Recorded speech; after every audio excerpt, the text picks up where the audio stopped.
పరిశుద్ధ గ్రంథమైన బైబిల్ నుండి మలాకి గ్రంథం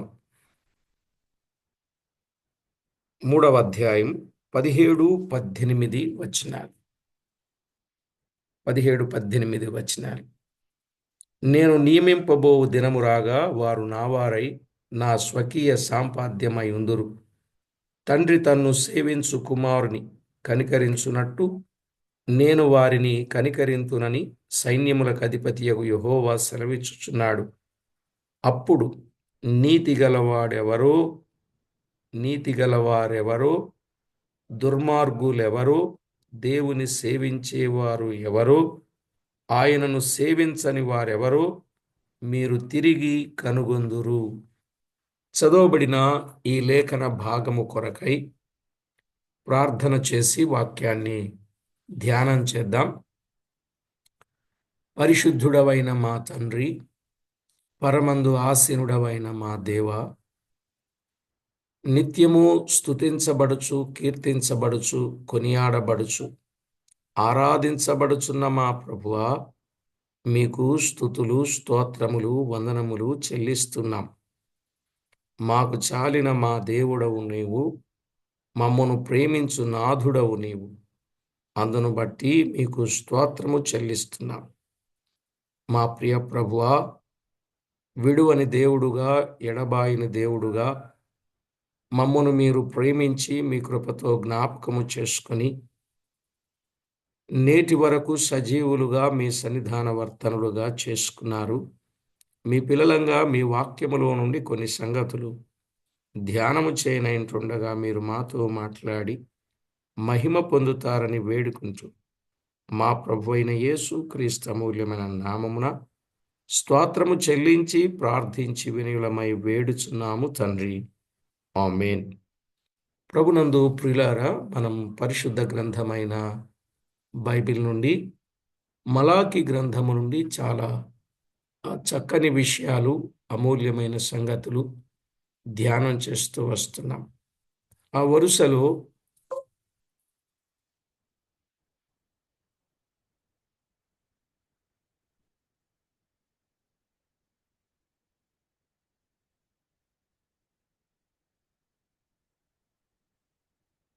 వరుసలో ప్రియులారా,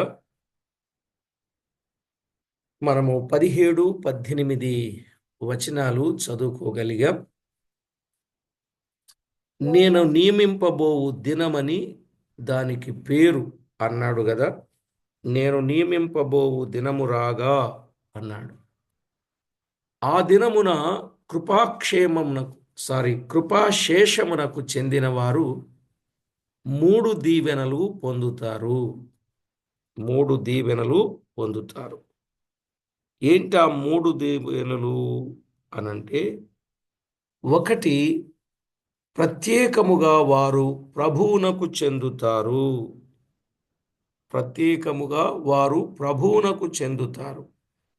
ఇది కృపాశేషమునకు చెందిన వారు. మనం అక్కడే ముగించాం. కృపాశేషమునకు చెందిన వారు నావారై అన్నాడు. అంటే ప్రత్యేకముగా వారు ప్రభువునకు చెందినారు, వారు నావారై ఉందురని ప్రవచించుచున్నాడు. అవును, ఇప్పుడు క్రీస్తును నమ్మిన వారు ఆయన సొత్తు అన్నాడు. మీరు మీ సొత్తు కారు, మీరు విలువ పెట్టి కొనబడిన వారు, మీరు దేవుని సొత్తై ఉన్నారు అన్నాడు. కొరింథీయులకు రాసిన మొదటి పత్రిక 6వ అధ్యాయం 19వ వచనం. కొరింథీయులకు రాసిన మొదటి పత్రిక 6వ అధ్యాయం 19వ వచనంలో చూస్తాం. ఆ దినమున అయితే ఆయన వారైన వారు ఆయన వారైనట్లు ప్రత్యక్షమగుదురు. ఆ దినమున వారు ఆయన వారైనట్టు ప్రత్యక్షమవుతారు. రోమాపత్రిక 8వ అధ్యాయం 19వ వచనంలో దేవుని కుమారుల ప్రత్యక్షత చెప్పబడుచు ఉన్నది. అక్కడ దేవుని కుమారుల ప్రత్యక్షత చెప్పబడుచు ఉన్నది. అవును, లోకము మట్టుకిప్పుడు దేవుని కుమారులు మరుగులోనే ఉన్నారండి. లోకానికి దేవుని కుమారులు ఎలా ఉన్నారు? మరుగులో ఉన్నారు. మీ జీవము క్రీస్తుతో కూడా దేవుని యందు దాచబడి ఉన్నదని కొలసై పత్రిక 3వ అధ్యాయం 2, 3 వచనాల్లో మనం చూడవచ్చు. మీ జీవము క్రీస్తుతో కూడా దేవుని యందు ఏమై ఉన్నది? దాచబడి ఉన్నది. అంటే మరుగున ఉన్నారు అని అర్థం. మన జీవం క్రీస్తుతో కూడా దాచబడి ఉన్నది. ఇప్పుడు దేవుని కుమారులు మరుగులో ఉన్నారనే మాట దీనికి అన్వయించుకొనవచ్చు. ఇక్కడ ఒక విషయాన్ని చెప్పాలండి. ఎంత ప్రసంగించినా, ఎంత ఆర్భాటముగా ఎంత చేసినా కూడా భక్తుల జీవము దాచబడినది కాక, భక్తులు కూడాను చాలా మట్టుకు దాచబడి ఉన్నారు.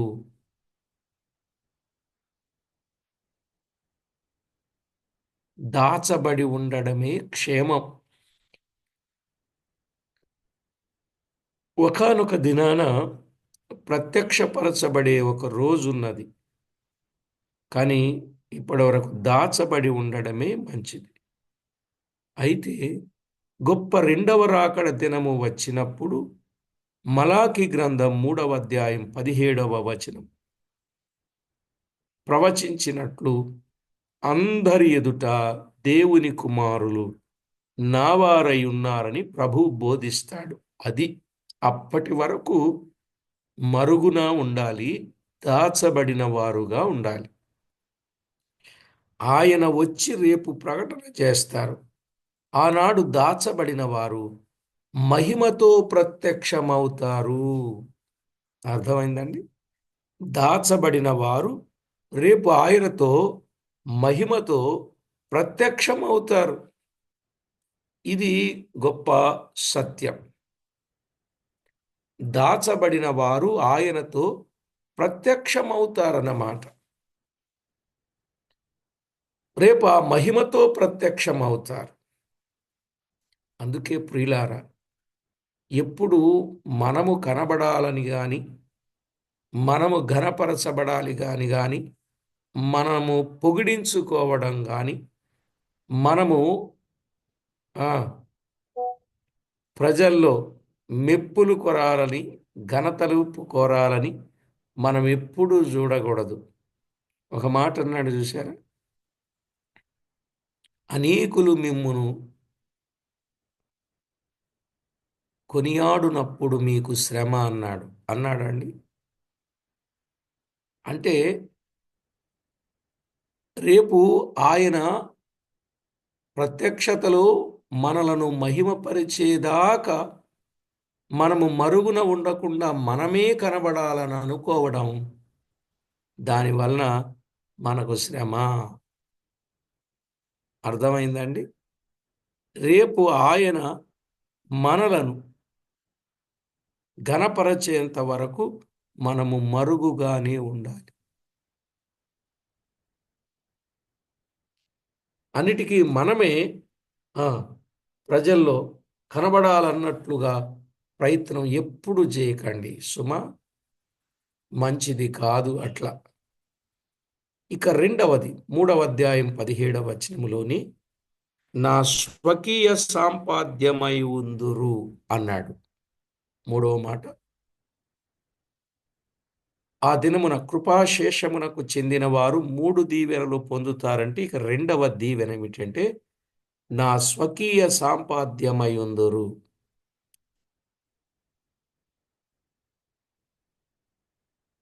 ఇంగ్లీషులో జ్యువెల్స్ అని చెప్పబడిందండి.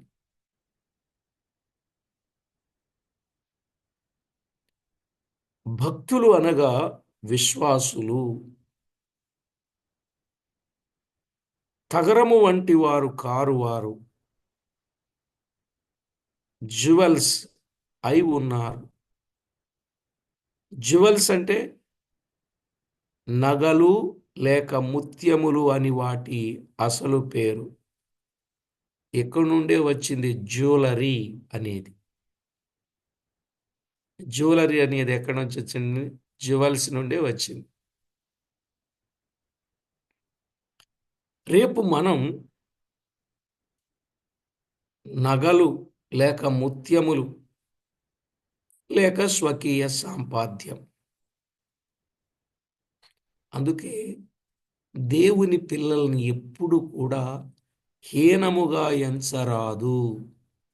వారు పేదవారైనా, వారు కడుబీదలైనా, తినడానికి తిండి లేకపోయినా, కట్టడానికి బట్ట లేకపోయినా, నివసించడానికి నీడ లేకపోయినా, వారిని ఎప్పుడు హీనంగా మనము చూడకూడదు. ఆయన ఇంకొక మాట చెప్పాడు కదా, బీదలను వెక్కిరిస్తే దేవుణ్ణి ఏం చేసినట్టు అన్నాడు?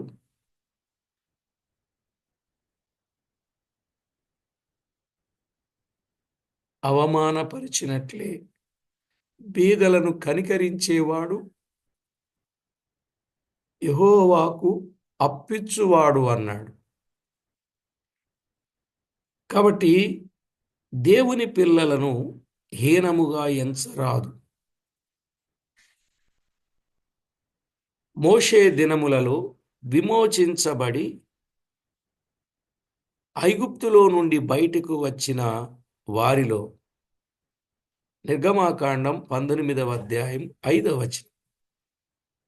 నిర్గమాకాండం 19వ అధ్యాయం 5వ వచనంలో, మీరు సమస్త దేశ జనులలో నాకు స్వకీయ సాంపాద్యమగుదురు అని ప్రభు అన్నారు కదా. సమస్త దేశ జనులలో నాకు స్వకీయ సాంపాద్యం అన్నాడు.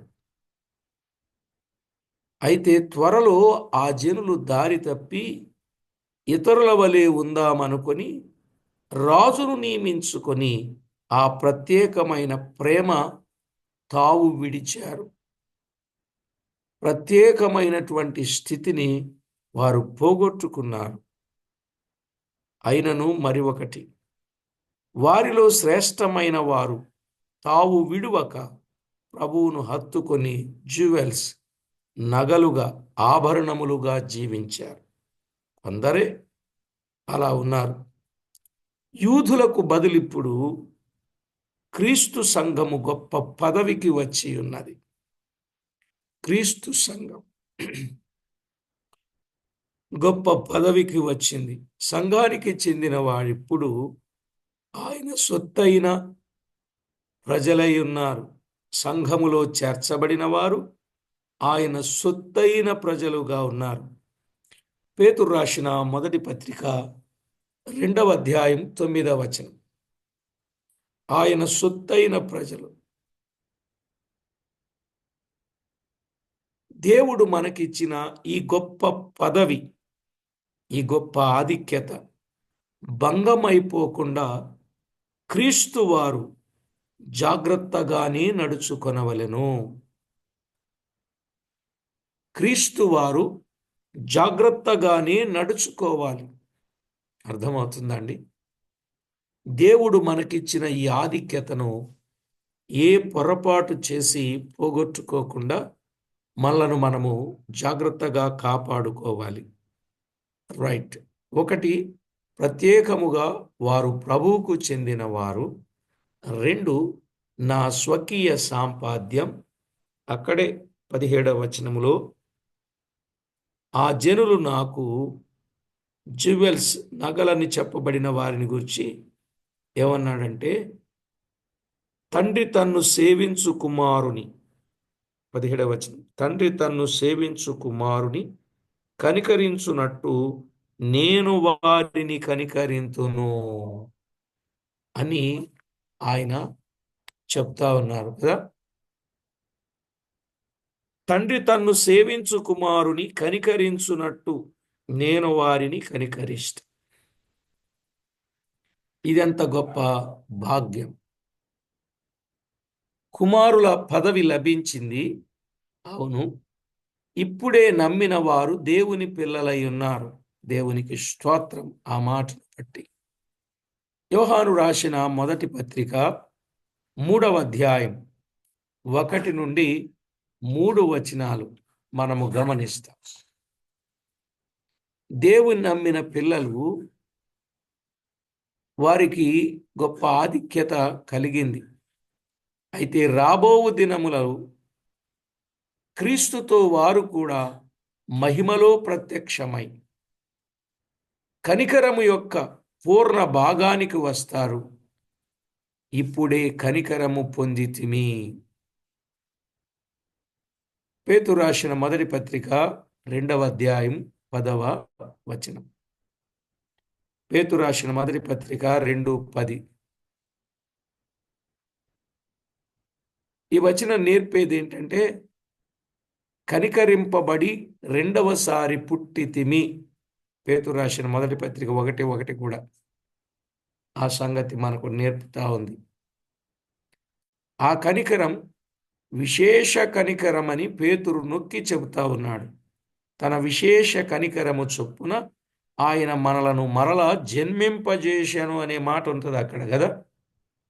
విశేష కనికరము చొప్పున ఆయన మనలను మరలా జన్మింపజేశాను. అయితే ఇప్పుడు ఎంత కృప మహిమను పొంది ఉన్నప్పటికీ దేవుని పిల్లలు రెండవ రాకడలో పొందబోవు మహిమ గల స్వాతంత్ర్యము అది మహా గొప్ప నిరీక్షణ పదవి అయి ఉన్నది. మహా గొప్ప నిరీక్షణ పదవి అయి ఉన్నది. అంతటి ఇప్పుడు లేని అనుభవం అప్పుడు మనము అది అనుభవ రీతిగా ఈ 3 విషయాలు ఆయన నగలుగా ఉంటాం, ఆయన ప్రజలుగా అదే ఆయన స్వకీయ సాంపాద్యంగా ఉంటాం, ఆయన కనికరమును మనము పొందుతాం. ఇక్కడ మనము జ్యువెల్స్ను గురించి అంటే నగలను గురించి కొన్ని మాటలు ఆలోచించాలి. నగలు అంటే మిక్కిలి ప్రియమైనవి అని అర్థం. నగలు అనే మాటకొస్తే అవి మిక్కిలి ప్రియమైనవి. నమ్మిన వారికి క్రీస్తు చాలా ప్రియుడు. అవును కదండి. నమ్మిన వారికి చాలా క్రీస్తు ప్రియుడుగా ఉంటాడు. అయితే అవతల ప్రక్కన నమ్మిన వారు క్రీస్తుకెంత ప్రియమో అని యోచించి ధ్యానించదగినది. నిర్ణయింపబడిన వారు ఆయన యందు లేక ఆయన సాక్ష్యముగా ఏర్పరచబడితిరి. అవును కదా. ఆయన మనల్ని ఏర్పాటు చేసుకున్నాడు. ఎఫెసీ పత్రిక 1వ అధ్యాయం 11, 12 వచనాలలో మనము చూడగలం. నగలు అంటే 1 జ్యువెల్స్. నగలు అంటే మిక్కిలి ప్రియమైనవి కనుక మిక్కిలి ప్రియమైన వారు. 2 జ్యువెల్స్ లేక రత్న ఆభరణలు కావాలనంటే లోతుగా త్రవ్వి వాటిని పైకి తేవలెను. ఏమండి, వాటిని లోతుగా తవ్వి వాటిని పైకి తేవాలి. యెషయా గ్రంథం 51:1లో చెప్పబడింది, ఇది ప్రేమగల దేవుడు గని పనిలో ఉండును. గని పనిలో ఆయన ఉన్నాడు.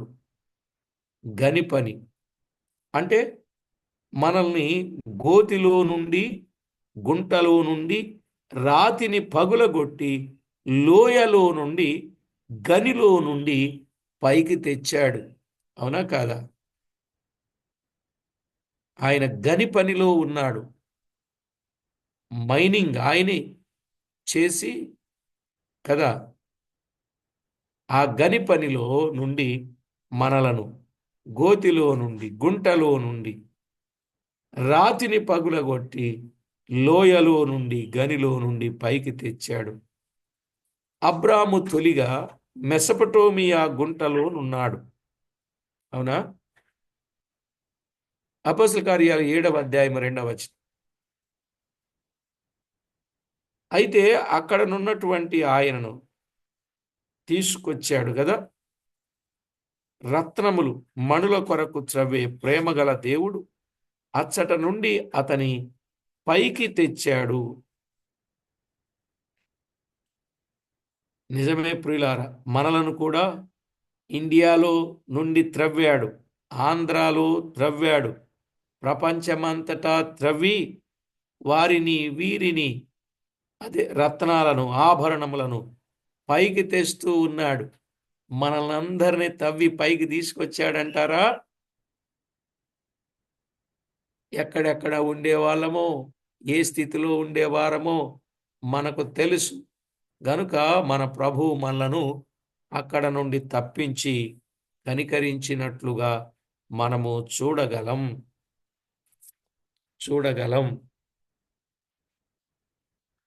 ప్రభునందు ప్రియులారా, దేవుని వాక్యములో వ్రాయబడిన వాస్తవిక సత్యం. ఇక మూడవదిగా, జ్యువెల్స్ కావలిలో పెట్టవలెను. వీటిని ఏం చేయాలండి?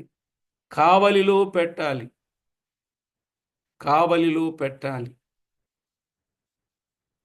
ఎందుకంటే దొంగలు ముత్యములను దొంగిలిస్తారు. దొంగవాడైన సాతాను క్రీస్తు యొక్క నగలను కనిపెట్టి వాటిని అపహరింపగోరుచూ ఉన్నాడు. అవునా? వాడు ఈ నగలను, ఈ ఆభరణములను, ఈ ప్రత్యేకమైన జనాంగాన్ని, ఆయన స్వకీయ సాంపద్యాన్ని దొంగిలించడానికి ప్రయత్నం చేస్తున్నాడు. కాబట్టి కాపరి కర్తగా పరిశుద్ధాత్మయు శక్తిగల దేవుని వచనమును పైన ప్రార్థించే గొప్ప ప్రధాన యాజకుడు ఉన్నాడు గనుక దేవుని నగలను భద్రముగా ఉంచాడు. దేవుని నగలను భద్రంగా ఉంచాడు. అందుకే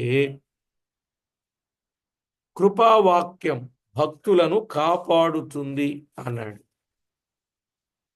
ఒకటి, ఏం కాపాడుతుందండి మనల్ని? కృపావాక్యం భక్తులను కాపాడుతుంది. అపోస్తలుల కార్యాలు 20వ అధ్యాయం 32వ వచనం. 20వ అధ్యాయం 32వ వచనం. 2, పరిశుద్ధాత్మ కావలికర్తగా ఉన్నాడు. పరిశుద్ధాత్మ కావలికర్తగా ఉన్నాడు. 2 తిమోతి, 2వ తిమోతి అనకూడదు, 2 తిమోతి అంటే తిమోతికి వ్రాసిన 2వ పత్రిక. 1:14లో మనము చూడొచ్చు పరిశుద్ధాత్మ కావలికర్తగా ఉన్నాడు. ఇక 3, ప్రార్థించుచున్న సజీవుడగు క్రీస్తు పైనుండి కనిపెట్టుచు తన భక్తులను కాపాడుచూ ఉన్నాడు. అవును కదండి. సంపూర్ణముగా రక్షించుటకు ఆయన శక్తిమంతుడై ఉన్నాడని హెబ్రీ పత్రిక 7:25. హెబ్రీ 7:25. కనుక అంతము వరకు వారిని కాపాడుతాడు.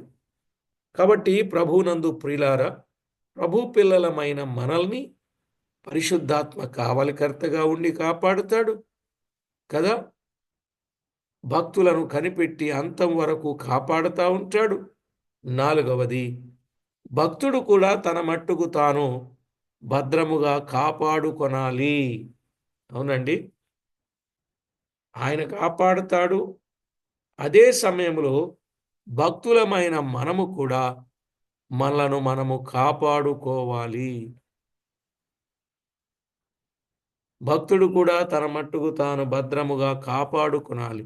యోహాను రాసిన మొదటి పత్రిక 5వ అధ్యాయం 18వ వచనం. 5వ అధ్యాయం 18వ వచనం. ఇక 5వది, క్రీస్తులోనే భద్రముగా ఉన్నాము. యూదా పత్రిక 1వ వచనములో క్రీస్తునందు భద్రపరచి ఉన్నాడు. క్రీస్తునందు దేవుడు మనల్ని ఏం చేశాడు? భద్రపరచిన వాడుగా చూస్తున్నాడు. ప్రభునందు ప్రియులారా, జీవము గల దేవుని వాక్యములు వ్రాయబడిన వాస్తవిక సత్యం.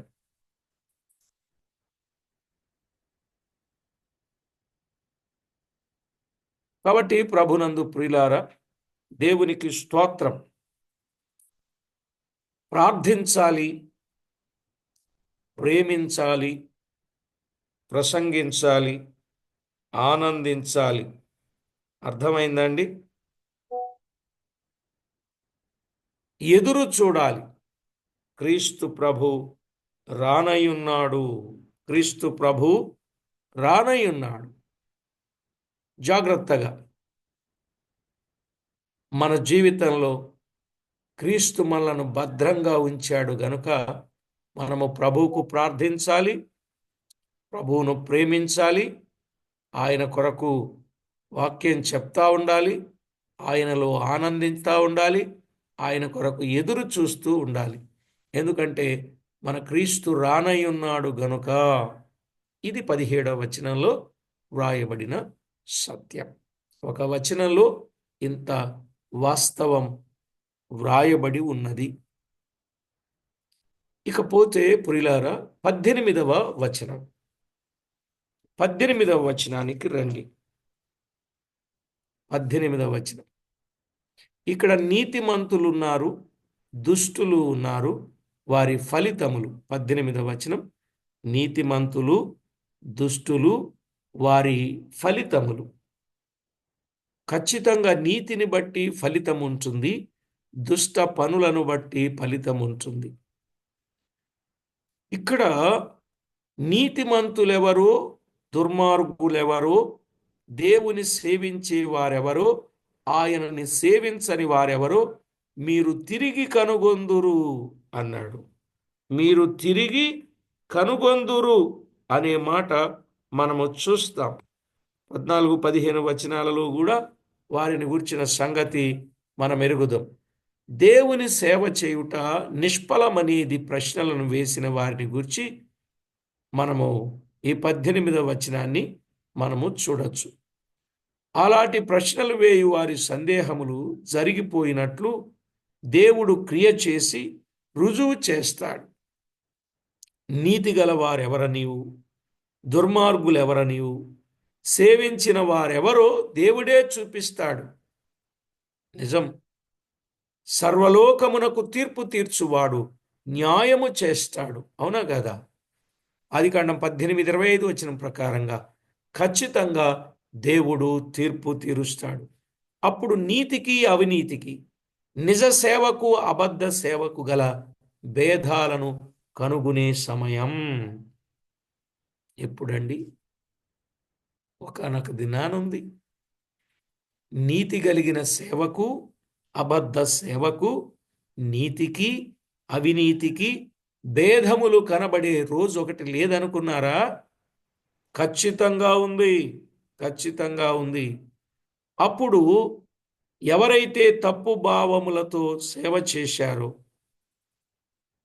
వారి సంగతి బయటకు వస్తుంది. మీ తప్పు భావములను పోగొట్టుకొనున్నట్లు మీ మనసులను మార్చుకొందురు. ఇందులో కొన్ని అంశాలు మనం చూద్దాం. 1, మానవులు నీతిమంతులుగాను దుర్మార్గులుగాను ఉన్నారు కదా. కొందరు ఎలా ఉన్నారు? నీతిమంతులుగాను దుర్మార్గులుగాను ఉన్నారు. 2, దేవుని సేవించువారుగాను దేవుని సేవించని వారుగాను ఉన్నారు. మరి నీతిమంతులనగా ఎవరు? దేవుని సేవించువారు. నీతిమంతులంటే దేవుణ్ణి సేవించేవారు. దుర్మార్గులంటే దేవుని సేవించని వారు. అంతే. మన ప్రియ ప్రభు చెప్పినట్లు గురుగులు గోధుమలు కలిసి ఉన్నాయా లేవండి? గురుగులు గోధుమలు కలిసి ఉన్నాయి. అలాగే ప్రభు రాకడ సమయమందు బుద్ధిగల కన్యకలు, బుద్ధి లేని కన్యకలు ఉన్నారా లేదండి? ఉన్నారు.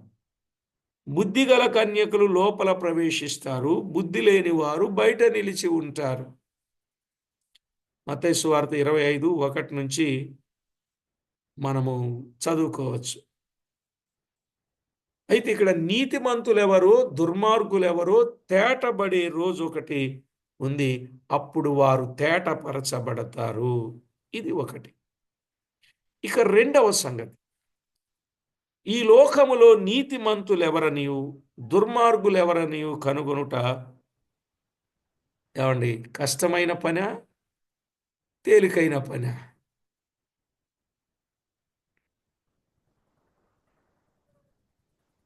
కష్టమైన పని. కష్టమైన పని. ఒకే వలలో రకరకాల చేపలు కలిసి ఉండినప్పుడు మానవులు కూడా అట్లే కలిసి ఉన్నారు. నీతిమంతులలో ఎంతో అనైక్యత మొదలగునవి ఉండుట చేతను, దుర్మార్గులలో మర్మము ప్రథమముగా ఉండుట చేతను ఎవరు ఎవరిని కనుగొనుటకు వీలు లేక మోసపోవచ్చున్నారు. నిజమండి. ఇప్పుడు మనం రోజు న్యూస్ చూస్తున్నాం.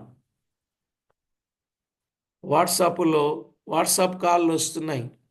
పాస్టర్ గారుల పేర్లనే వస్తున్నాయి. నాకు కూడా వచ్చి, నాకు తెలిసిన పాస్టర్ గారి పేరు. మీరు 6 అంకెల నంబర్ నొక్కండి, మిమ్మల్ని మా గ్రూపులోకి తీసుకుంటాం. ఇక్కడ నుండి ఏ డీటెయిల్స్ అయినా మీకు వస్తూ ఉంటాయి. తప్పనిసరిగా మీరు మాకు మీ ఆధారాలు మాకు తెలియజేయండి. మేము మీకు సంబంధించిన ఫలితాలు మేము మీకు ఇస్తామని చెప్తున్నారు. ఇలాగున చేసి మన ఆధారాలు వారు తీసుకొని మన అకౌంట్లో ఏమైనా సొమ్ము ఉంటే మొత్తం కాజేసే దొంగలు తయారయ్యారు. ఎవరి పేరుని చెప్తున్నారు? వాళ్ళు ఎంచక్కా వందనాలు చెప్తున్నారు, వందనాలు చెప్తున్నారు, ఏమండి సేవా వివరాలు మాట్లాడుతున్నారు. ఇవన్నీ మనం చూస్తున్నప్పుడు నిజం అనుకుంటున్నాం. కనుక అనేకులు మోసపోతూ ఉన్నారు. అందువల్ల మాటల్లోనే కాదు ప్రియులారా, వారి పరిస్థితులను బట్టి కూడా మోసపోతూ ఉన్నారు. అనేకులు మనము దేవుని సేవించువారని కనుగొనలేకపోతా ఉన్నాం కొన్నిసార్లు. ఎవరు భక్తి గలవారు, ఎవరు భక్తి లేనివారు, పైకి చూడ్డానికి భక్తి పరులుగానే ఉంటున్నారు కానీ ఎవరిని నమ్మాలో కూడా అర్థం కాని పరిస్థితులు. అయ్యా, ఇటీవల కాలంలో నేను విన్నాను. ఏమిన్నానంటే, అయ్యగారు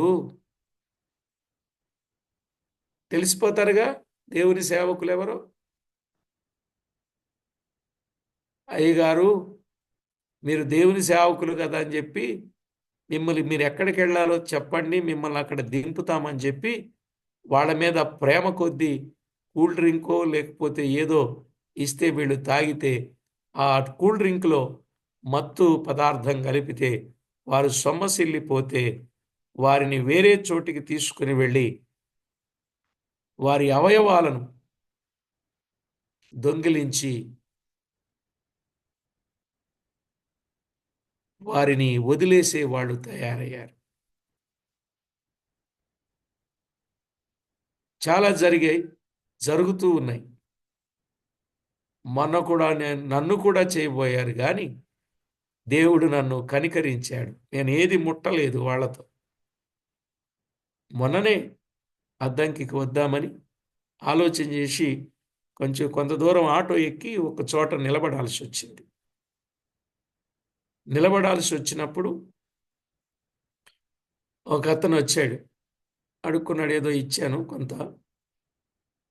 ఆ తర్వాత ఇంకొక అతను వచ్చాడు. సార్ మీరు ఎవరండి? అయ్యా నేను దేవుని సేవకు. అయ్యో సార్ వందనాలు సార్ అని చెప్పి ఎంతో ప్రేమగా మాట్లాడాడు. మాట్లాడి, సార్ వాటర్ కూల్ డ్రింక్ తాగుతారా సార్? ఇవి తాగుతారా, అవి తాగుతారా, అవి తాగుతారా, ఇవి తాగు.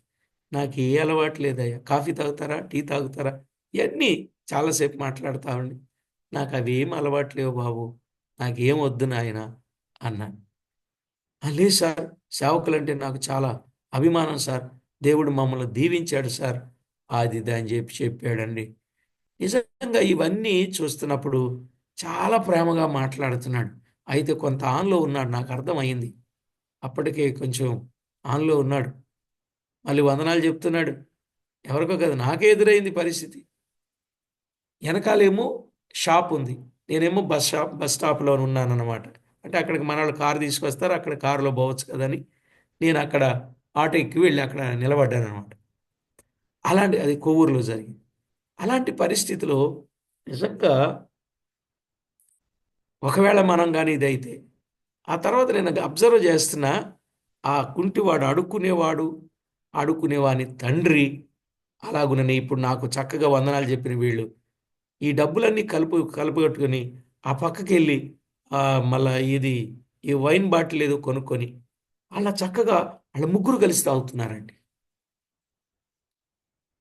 సమాజం ఎలా ఉందో నాకు అప్పుడు బాగా అర్థమైంది. ఎంత మోసం చేస్తున్నారో అర్థమైంది. నిజంగా ఈ రోజుల్లో చాలా మంది అలాగే ఉన్నారండి. మంచి మాటలు చెప్తున్నారు, నమ్మేది ఎవరు నమ్మాలో నమ్మకూడదు అర్థం కావట్లేదు. దేవుని సేవకులైతే ఈ మధ్య కాలంలో మా ఇంటికి అవసరం ఉంది ప్రార్థన చేద్దురు కానీ రండి అని చెప్పి లోపలికి వచ్చిన తర్వాత ఇంట్లో పెట్టి కొట్టేవాళ్ళు కూడా ఉన్నారు తెలుసా అండి. చాలా జాగ్రత్త, అందుకే సేవకి వెళ్ళేటప్పుడు ఇద్దరు ముగ్గురుగానే పోవాలి. ఎలా పడితే అలా వెళ్ళకూడదు. చాలా ఉన్నాయండి, మీకు చెప్పాల్సినవి చెప్తాలే వీలైనప్పుడు.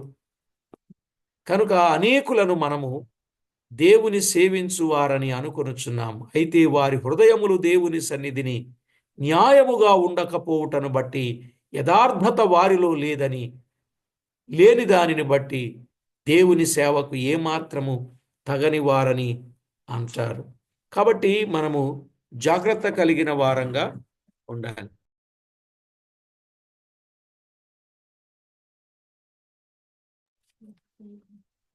అదే సమయంలో అనేకులు దేవుని సేవకులుగా ఉంటారు. వారు కూడా పరిస్థితులు ఎలా ఉన్నాయో మనకు తెలుసు. సేవ చేస్తున్నామని చెప్పి కూడా సేవలో ఎన్నో సర్లేండి, ఇక నాకు చాలా గుర్తొస్తున్నాయి మా చుట్టుప్రక్కల జరిగే సందర్భాలు. కనుక మనం జాగ్రత్త పడాలి. మన చుట్టుప్రక్కల ఉన్నటువంటి వారి భావాలు, సిద్ధాంతాలు రకరకాలుగా ఉండవచ్చు. మనము ఈ పరిస్థితుల్లో జాగ్రత్త కలిగిన వారంగా మనము ఉండాలి. ఇప్పుడు మనం ఒకే ప్రాంతంలో ఒకే వలలో రకరకాల చేపలు ఉన్నట్లు క్రైస్తవ మతం అనండి లేక మార్గం అనండి, ఇందులో కూడా రకరకాల వ్యక్తులు ఉన్నారు. అయితే ఆ వల నిండినప్పుడు దానిని దరికి లాగి కూర్చుండి ఏం చేస్తాం, మంచి వాటిని గంపలోకి చేర్చి చెడ్డ వాటిని బయట పారవేస్తాం. అవునండి.